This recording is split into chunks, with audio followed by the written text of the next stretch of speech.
मुलाकात देखने वाले तमाम भाइयों बहनों को मेरा डॉक्टर स्वास्तिक शर्मा और मेरे कैमरामैन अजय चौधरी का बहुत बहुत नमस्कार। प्यारे भाइयों बहनों, जैसे आप सब जानते हो कि इस कार्यक्रम के अंतर्गत हम आपकी मुलाकात अक्सर मौजूद शख्सियतों से कराते हैं और आज हम जिनसे आपकी मुलाकात करा रहे हैं वो शख्सियत किसी भी इंट्रोडक्शन की मोहताज नहीं है, जिन्होंने अपने दम पर एक मुकाम हासिल किया। और उनकी सबसे बड़ी खासियत ये है कि वो जिस ओहदे में भी रहे, स्वास्थ्य विभाग में वो कार्य करते हैं और जिस ओहदे में भी रहे वहां पर उन्होंने अपनी ड्यूटी बेखूबी ही निभाई और उन्होंने एक वहां पर एक माइलस्टोन भी स्थापित किया। और हमारे बीच में डॉक्टर वीना सिंह मौजूद हैं जो इस समय प्रोजेक्ट डायरेक्टर हैं हरियाणा एड्स कंट्रोल सोसाइटी की। जैसे हम सब कहते हैं कि मां सरस्वती के सबसे प्रिय वाद्य यंत्र वीणा आता है, उसके ऊपर बहुत कृपा होती है, उसी तरह से डॉक्टर वीना सिंह है जिनके ऊपर मां सरस्वती की बहुत ही कृपा है। और इनके बारे में एक बात मैं जरूर एक बात और कहना चाहूंगा कि इनके व्यवहार के बारे में आप स्वास्थ्य विभाग से किसी भी इंसान से पूछ सकते हो कि वो क्लास 4 से लेकर अफसर तक एक समानता के भाव से देखते हैं। और हमारे बीच में मौजूद हैं डॉक्टर साहब, आपका बहुत बहुत धन्यवाद। सबसे पहले thank you Swastik, thank you very much. Doctor साहब, जैसे हम सब जानते हैं कि आपने विभिन्न ओहदों पर काम किया, सबसे पहले आप हमें अपने जीवन के बारे में बताइए। मैं एक आर्मी ऑफिसर की बेटी हूँ और हरियाणा में हिसार में जन्म हुआ है और फादर क्योंकि आर्मी में थे तो मेरी मोर देन 17 प्लेसेस मैंने स्कूल बदले हैं जब तक मैंने स्कूल पास किया है। उसके बाद MBBS मैंने ग्वालियर से किया है और मैं MD कर रही थी वहाँ गायनी में जब मेरे विवाह हुआ मिस्टर देवेंद्र सिंह से। तो MD मुझे बीच में छोड़ के आनी पड़ी और फिर मैंने Haryana civil medical services join किया। मेरा फर्स्ट पोस्टिंग थी बादशाहपुर गुरुग्राम डिस्ट्रिक्ट में और उसके बाद फिर मेरे को फिर से MD करने की अपॉर्चुनिटी मिली थी PGI में। मैंने 2 महीने उस टाइम गायनी में शुरू किया था। फिर मुझे रेडियोलॉजी मिल गई जो मेरा बिल्कुल पसंदीदा मेरा सब्जेक्ट ऑफ चॉइस था, तो वो मैंने MD रेडियोलॉजी में करके working as a radiologist. I have worked on deputation for 3 years at Patra Hospital and for last 7 years यहाँ आने चंडीगढ़ पंचकुला आने से पहले मैं सफदरजंग हॉस्पिटल में कंसल्टेंट इन रेडियोलॉजी। डॉक्टर साहब, जैसे हमें आपके बारे में पता कि आपने दिल्ली में जॉब किया, जब हरियाणा में आप आए तो आप एज ए PMO भी सेक्टर 6 अस्पताल में आप रहे हो। तो आपने PMO कौन से कार्य क्षेत्र किए जिससे माइलस्टोन स्थापित हुए? I'll tell you, स्वास्तिक, मैं बिल्कुल रेडियोलॉजिस्ट थी। मैंने सिर्फ अपने ज़िंदगी भर CT स्कैन किया है, MRI की रिपोर्टिंग करी है और अल्ट्रासाउंड किया है। जब मेरी ट्रांसफ़र यहाँ पंचकुला SPMO हुई, it was very challenging and totally a new job for me. लेकिन मैं जैसे ही पंचकुला यहाँ ज्वाइन करने आई, देखते ही मुझे अस्पताल और यहाँ के डॉक्टर्स इतने अच्छे लगे कि मेरे अंदर बड़ा प्रोत्साहन हुआ कि यहाँ पे बड़ा अच्छा काम किया जा सकता है और इस हॉस्पिटल को we can take it to a higher level. So I was very motivated. तो जब मैं यहाँ आई, सबसे पहले मेरे पास चैलेंजिंग जॉब था, कायाकल्प का इंस्पेक्शन होनी थी। I was totally new to the hospital, लेकिन कायाकल्प की इंस्पेक्शन 2 महीने में थी। फर्स्ट कायाकल्प अपने prime minister mister Narendra Modi ने स्वच्छ भारत अभियान के तहत हॉस्पिटल्स के अंदर क्लीनलीनेस के लिए कायाकल्प शुरू किया। तो कायाकल्प का फर्स्ट मेरा इंस्पेक्शन था। तब मैंने देखा कि यहाँ जितने डॉक्टर्स हैं, कर्मचारी हैं, इस हॉस्पिटल से इतने जुड़े हैं और इतना लगाव है और इतनी शिद्दत से अपना काम करते हैं कि मेरे को कोई इतनी दिक्कत नहीं आई। And we got the first Kayakalp award for the first time, 50 lakh rupees, जो हमने दिल्ली में जाके मिस्टर JP नड्डा से जो हुआ था वहाँ किया। फिर सेकंड चैलेंजिंग जॉब मेरे पास उसी साल आया, एनक्वास की certification. And NQAS first time in whole of India पहला डिस्ट्रिक्ट था जिसमें एनक्वास पंचकुला हॉस्पिटल में इंस्पेक्शन हुई। That is the national quality assurance standards. और उसके अंदर भी मैंने देखा हॉस्पिटल के सब डॉक्टर्स ने मिलकर कितना अच्छा किया कि हमने फर्स्ट इंस्पेक्शन में ही हमारा एनक्वास हुआ। That was a challenge. फिर द चैलेंज वाज, अब हम कायाकल्प हो गया एनक्वास, तो वो स्टैंडर्ड्स मेंटेन करना, पब्लिक की एक्सपेक्टेशंस तक उतरना, तो हम लोगों को और मेहनत करनी पड़ी। और स्टाफ की शॉर्टेज तो हमेशा ही रहती है और इस हॉस्पिटल की रेटिंग्स बढ़ती गई। यहाँ पे footfall of patients double triple होने लगा। मैंने सबसे पहले आते ही I think the first thing that I did was I got the air conditioning work, तो उससे सेंट्रल एयर कंडीशन ये हो गया। और हमारा जो ओपीडी है एकदम से just doubled and the word went around that it is very good. Ma'am, जैसे आपने बताया कि आपने यहाँ पर कायाकल्प के अंदर एक माइलस्टोन स्थापित किया हरियाणा के अंदर एनक्वासमेंट के अंदर भी, और मैंने उसके बाद आपकी प्रमोशन हो गया प्रोजेक्ट डायरेक्टर। उससे पहले एक और चैलेंजिंग था, that was the Ram Rahim episode. इस वास्ते हमारे पास हम देख रहे थे कि बहुत न्यूज़ में आ रहा है और बहुत पंचकुला में infiltration of people and we were alerted. एक हफ्ता पहले हमें हाई अलर्ट आ गया था कि यहाँ पे हो सकता है बहुत सारी कैजुअलिटीज आए। तो हमने राउंड द क्लॉक 7 डेज हमने तैयारी करी और हर किस्म से कि अगर कैजुअलिटी यहाँ अगर 100 कैजुअलिटीज और 200 भी आ जाए, so we should be in a position to handle it. और उस टाइम मैंने देखा कि किसी को पता नहीं था क्या होना, it was a very unsure thing. और suddenly Panchkula was taken up, जो पीएमओ का ऑफिस है वहाँ से हमने शेलिंग बॉम्ब्स, और जैसे ही शेलिंग बॉम्ब सुने हुए हमारी टीम की इतनी तैयारी थी डिजास्टर मैनेजमेंट कंट्रोल की, हमने इतनी उनको ट्रेनिंग दे रखी थी, फटाफट उन्होंने ड्रिप्स रेडी करे, सब कुछ रेडी। और फर्स्ट पेशेंट के आने से पहले हमारा व्हील चेयर जो ट्रॉली थी सब कुछ रेडी था and I think we handle that episode very nice. तो मैंने उसके बाद आपकी ट्रांसफर होगी, आप इस वक्त आप प्रोजेक्ट डायरेक्टर काम कर रहे हो। तो हरियाणा एड्स कंट्रोल सोसाइटी में वहाँ पर जब आप लगे थे project director as Haryana AIDS control society में, तो वहाँ पर क्या क्या आपने काम? Yes. Earlier I have always worked in a hospital surrounding. मेरे लिए administration in directorate was a first assignment and very challenging. और एड्स कंट्रोल सोसाइटी बहुत अच्छी सोसाइटी है, इसके अंदर अच्छे वर्कर्स हैं और बहुत अच्छा काम कर रहे हैं। मेरे लिए बिल्कुल नया था, हॉस्पिटल से हट के जाके एक ऑफिस टाइप ऑफ माहौल में वर्क करना मेरे लिए टोटली न्यू था। बट वहाँ पे इतना इंटरेस्टिंग प्रोग्राम है और इतने चैलेंजेस थे सामने। पहले एनजीओज जो यहाँ पे काम कर रही थी वो बिल्कुल बंद हो गई थी हरियाणा में। जो testing of transgenders, MSMs, FSW बिल्कुल बंद हुआ था। तो वो मेरे सामने सबसे बड़ा चैलेंज था कि उनकी टेस्टिंग शुरू करानी है और बैन ऑन एनजीओज हो गया था। सो इन एडिशन प्रिजन्स के अंदर बहुत ज़्यादा हम देख रहे थे कि HIV का इंसिडेंस बहुत हाई है, तो वो करना चाहिए। तो मेरे सामने आते ही 2 बड़े मेजर चैलेंजेस थे जिनका मुझे इमीडिएट सोल्यूशन निकालना था।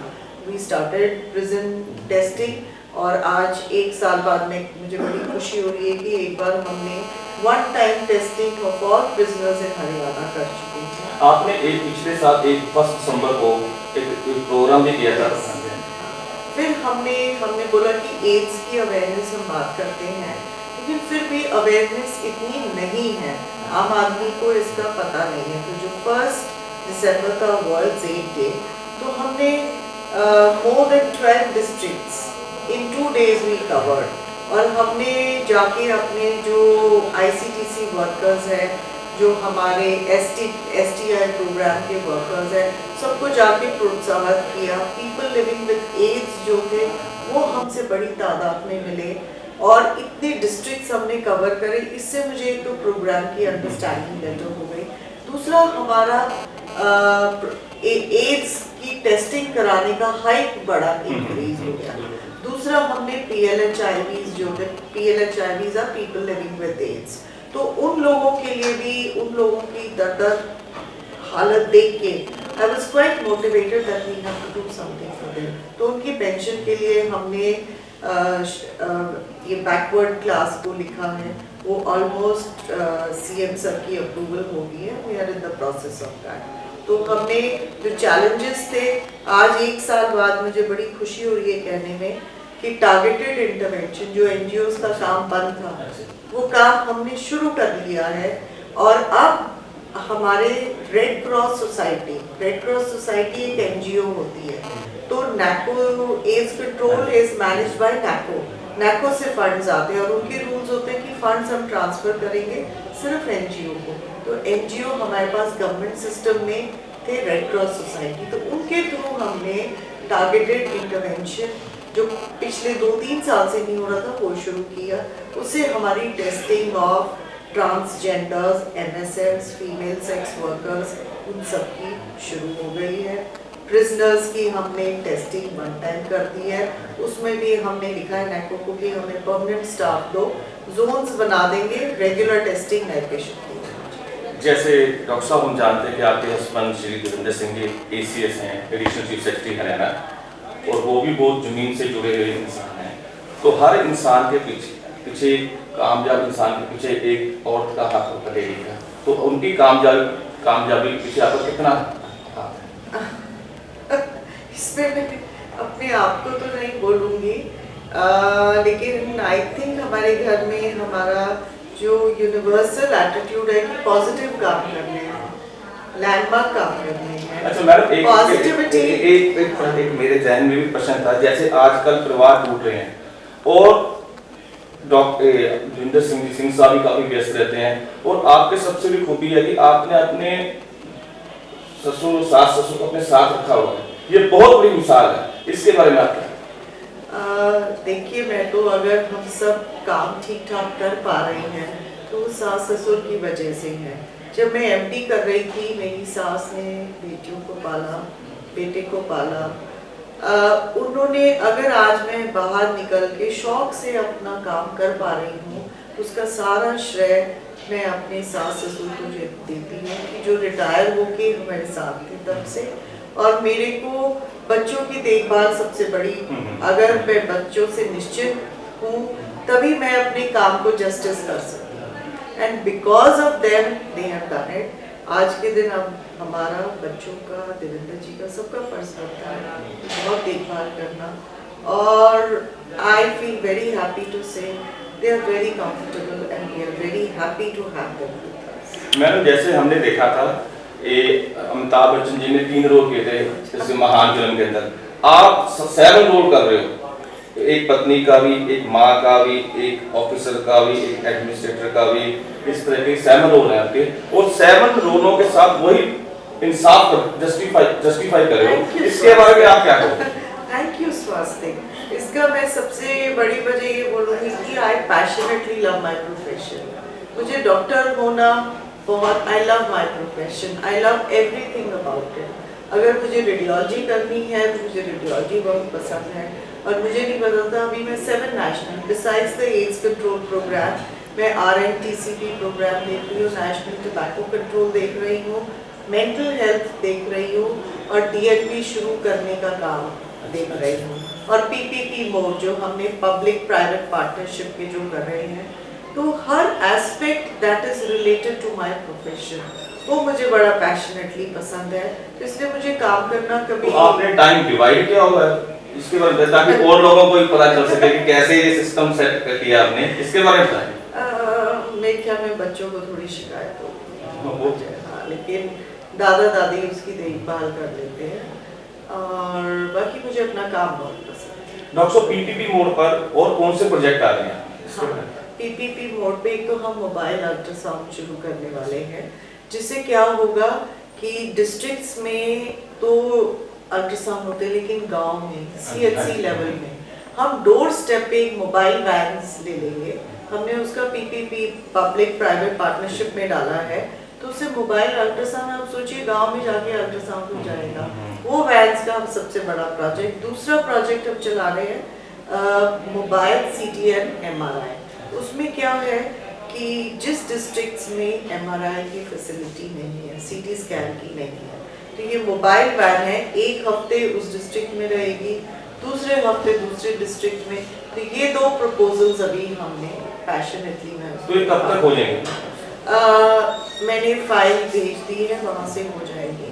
फिर टेंडरिंग प्रोसेस HMSCL का, पेपर्स हमने प्रोजेक्ट हमने, अब वो HMSCL के हमने प्रोजेक्ट बना के भेज दिया है। आप अपनी तरफ से पूरा काम करते हैं? RFP से करा के RFP पेपर्स तैयार करके हमने दे दिया है। तो अभी फिलहाल सेकंड जो मुझे लगता है ये पेपर्स तो बन गए, नेक्स्ट है ICUs। मुझे ये लगता है कि लोग बड़ी उम्मीदों से सिविल हॉस्पिटल्स में आते हैं, लेकिन critical care unit is missing in the hospital, और इसको हम गवर्नमेंट सिस्टम में नहीं प्रोवाइड कर सकते, only through PPP। So my next project is going to be outsourcing of the ICUs। ICU अगर हो जाएगा तो इतनी उम्मीद से सिविल हॉस्पिटल में एक्सीडेंट होता है, सिविल हॉस्पिटल जाओ, लेकिन ICU नहीं है वहाँ, तो वो ICU लाना मेरा नेक्स्ट चैलेंज है। तो देखा आपने भाइयों बहनों कि हम सब अक्सर कहते हैं कि सरकारी ऑफिसर काम को ढीला करते हैं। आपने देखा कि ये सरकारी ऑफिसर किस डेडिकेशन के साथ काम कर रहे हैं, और जो ड्यूटी भी दी है भगवान ने, जिस जगह पर भी दी है, और उस जगह पर इन्होंने अपनी ड्यूटी पे खूबी निभाई है। और डॉक्टर साहब आपका बहुत बहुत धन्यवाद। थैंक यू स्वास्थ्य, thank you. 1 December is the world AIDS day, और जैसे पिछले साल हमें इतने उत्साहित रिस्पांस मिला, ये देखते हुए हमारी एड्स कंट्रोल सोसाइटी के डॉक्टर्स एंड सब कर्मचारियों ने इसकी बहुत अच्छी प्लानिंग करी है। Doctor Suvir, how have you plan to carry out the 1st of December? What activities are you going to do? इस बार जो हमने एक्टिविटीज़ प्लान की हैं वो एक बिल्कुल वास्ट प्लेटफॉर्म पे हैं और डिफरेंट तरह की हैं। मेनली हमारा टारगेट यूथ को होता है, बिकॉज HIV एड्स सबसे ज़्यादा यूथ के अंदर है। तो यूथ को इंकरेज करने के लिए इस बार हमने स्टार प्लेयर्स और जो सेलिब्रिटीज़ होती हैं, जो यूथ आइकॉन्स होते हैं, उनको इन्वॉल्व करने की कोशिश की है। हमारा जो इस बार रोड ट्रिप है उसमें हम डिफरेंट एक्टिविटीज़ प्लान की हैं। स्टार्टिंग जैसे अम्बाला से है, वो जेल इनमेट्स के लिए, बिकॉज लेटली अभी मालूम हुआ है, जो स्टडीज़ कहती हैं कि जेल इनमेट्स में HIV टेस्टिंग बहुत ज़्यादा है। एक हम अम्बाला में एक जेल इनमेट्स में एक्टिविटी करेंगे, एक वहाँ पे हमने मिनी ART स्टार्ट किया है, जिसको हम FIRT कहते हैं टेक्निकल टर्म्स में, जिसमें हमें इमीडिएटली ट्रीटमेंट मिलता है। उसके बाद जो हमारा ग्रुप है वो जाएगा कुरुक्षेत्र। कुरुक्षेत्र में हमने वहाँ के यूनिवर्सिटी के अंदर एक मैच किया है, जस्ट फॉर एक कलेक्शन ऑफ द यूथ, और वहाँ पे हमने कुछ स्टार प्लेयर्स को बुलाया। मोस्ट प्रॉब्ली अभी उनका भी हम नाम कंफर्म कर रहे हैं, जो वहाँ के हॉकी प्लेयर हैं, मिस्टर संदीप सिंह जो कैप्टन भी थे एक्स इंडिया, वो, और उसके अलावा वहाँ पे हम मैसेजेस देंगे एंड वहाँ के लोकल NGOs और हेल्थ स्टाफ को इन्वॉल्व करेंगे। उसके बाद जो नेक्स्ट स्टॉप है that is at Panipat. Panipat पे हमने एक डिफरेंट सेगमेंट को एड्रेस करने की कोशिश की है, दोज आर ट्रकर्स, और वहाँ पे जो टोल प्लाजा है वहाँ पे एक छोटा सा अवेयरनेस कैंप है। और उसके बाद नेक्स्ट हमारा एक बड़ा स्टॉप है सोनीपत। सोनीपत में हमने एक नया जो FIRT जो मैं जैसे बता रहा था, मिनी ART को हमने इनॉग्रेट करना है, जो उस दिन से फंक्शनल हो जाएगा and it will start giving treatment to the HIV positive patients. उसके बाद नेक्स्ट स्टॉप हमारा है फरीदाबाद। फरीदाबाद में हमारी एक रात को जो NGOs होती हैं, वहाँ पे एक बहुत अच्छी हमारी पुरानी NGO है पहल, जो MSMs को डील करती है, man having sex with man. उनके साथ एक हमारा कल्चरल इवनिंग है, कल्चरल इवेंट है, और एक कैंडल मार्च है। उसके बाद नेक्स्ट डे जो 1 दिसंबर है, वर्ल्ड एड्स डे पे एक बिल्कुल नई तरह के हम ग्रुप को एड्रेस कर रहे हैं, that is in the CRPF, जो नॉर्थ इंडिया का सबसे बड़ा हेडक्वार्टर्स है। CRPF के प्रेमिसेस में जाके एक अवेयरनेस वर्कशॉप करेंगे। वहाँ से हम वापस चलेंगे टूवर्ड्स द रोहतक के PGIMS के अंदर हमने एक और वहाँ पे एक मेडिकल, पैरामेडिकल एंड लोकल जो स्टार प्लेयर्स हैं उनको वहाँ पे इनवाइट किया हुआ है, वो वहाँ पे एक रैली को एड्रेस करेंगे, वर्कशॉप है। उसके बाद हमारा नेक्स्ट है रोड ट्रिप में भिवानी में हमने जो हमारा एक पॉजिटिव नेटवर्क है, हरियाणा स्टेट का है नेटवर्क का, वहाँ पे है सेंटर, और वहाँ से हम अराउंड 150 to 200 प्लेयर्स को हम इन्वॉल्व करेंगे, सॉरी प्लेयर्स नहीं, HIV पॉजिटिव पेशेंट्स। और उसके अलावा हम वहाँ से कुछ लोकल स्टार प्लेयर्स भिवानी से बहुत प्रोड्यूस हुए हैं, बॉक्सर्स और रेसलर्स, उनमें से किसी को involve. And the last trip जो हमारा है वहाँ से कैथल में है, वो कैंडल मार्च है, वो वहाँ की लोकल NGO और एक कॉलेज के। अर्थ प्रकाश वेब टीवी।